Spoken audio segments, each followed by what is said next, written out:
Ask Bruce segment. Fire away. Alrighty, first one. Hey, Bruce, over the years, do you think that Cleveland fans tend to be overly critical of the Guardians' acquisitions or front office moves, whereas the Browns seem to get a pass with their unconditional support? No question about it. Very astute question just asked, and I totally agree. I've always said, and particularly pertaining to the Browns of today, because of the Watson contract. You've heard me say the clock is ticking. It's a 5-year contract. If they don't make it to the Super Bowl within the 5 years, I think it'll set the franchise back several years, at least 5 in my opinion. But the Browns only have to get to the Super Bowl. In my opinion, if the Browns get to the Super Bowl and lose, it'll still be a euphoric accomplishment, and the fans will be celebrating and happy as could be. If the Guardians get to the World Series this year and lose it, the criticism will be coming out of the cracks. It will be overwhelmingly, it'll never change until they spend money, until they do this, until they do that. They do not get a pass, even though the fans do not understand the incredible difference of the economics of baseball as opposed to the NFL.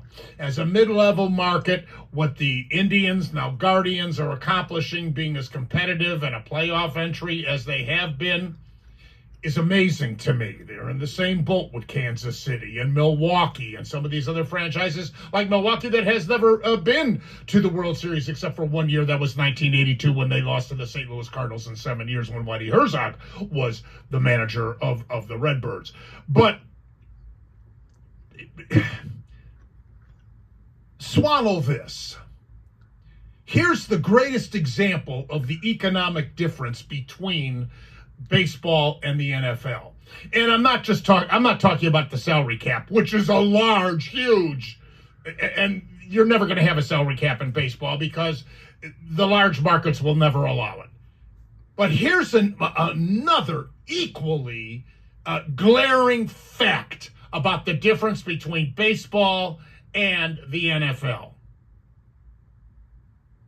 The Green Bay Packers get as much money from the league in shared revenue as the New York Giants. The same amount. You know what the population of Green Bay, Wisconsin is? You sneeze going 70 miles an hour and you're through the town. Okay?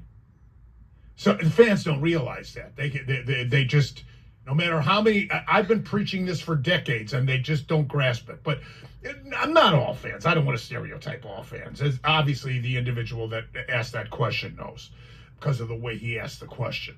But no, anything short of a World Series and the criticism will erupt like a volcano for the Guardians. But the Browns don't have to win the Super Bowl. They just have to get there. And even if they don't get there, for God's sakes, they were, 1-31? And still everybody's talking Browns. Oh, I think the future's bright. Oh, yeah, right. We'll see. I'm very high on the Browns this year. I really am. I think they are loaded. And they have got a great chance to get to the Super Bowl this season. Everybody's going to have injuries. But I think the Browns depth chart is the strongest it's been in years. The skill position players on offense, the defense we know with Schwartz has been off the charts tremendous. So I'm very high on the Browns, but the competition in this division and the conference, you still have to deal with Kansas City, Buffalo, now Miami. It's a brutal conference, and certainly the division, in my opinion, is the toughest in all of the NFL.